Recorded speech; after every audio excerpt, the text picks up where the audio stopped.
प्रश्न क्रमांक 117 यात 0.98 त्याचा घातांक वजा 3 याची किंमत आपल्याला काढायची आहे आणि ही किंमत काढण्याकरिता एक सूत्र आहे।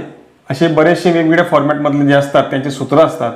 तर याच्यात यासाठीचे सूत्र जे आहे म्हणजे याला हे एकाच्या जवळची किंमत आहे, एकापेक्षा लहान किंमत आहे म्हणजे 1 वजा 0.02 त्याचा रेस टू घातांक वजा 3 आहे। याची जर आपल्याला किंमत काढायची असेल तर यासाठीचं एक सूत्र असं आहे 1 वजा x घातांक वजा n असेल तर अशा वेळेला 1 अधिक nx असं उत्तर येतं। परंतु इथे अट असणार आहे की x ची किंमत जी आहे ती नेहमी एकापेक्षा लहान असेल त्यावेळेला हे सूत्र लागू होतं।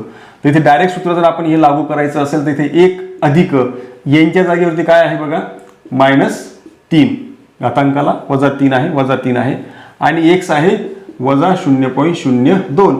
जर हा गुणाकार केला 3 दुने 6 तर तुम्हाला मायनस मायनसचा गुणाकार प्लस होईल 3 दुने 6 0.06 होईल आणि यांची बेरीज केली तर ती येते तुम्ही 1.06 म्हणजेच 1.06 आणि 1.06 हा आपला पर्याय क्रमांक 2 जो आहे तो अचूक पर्याय आहे।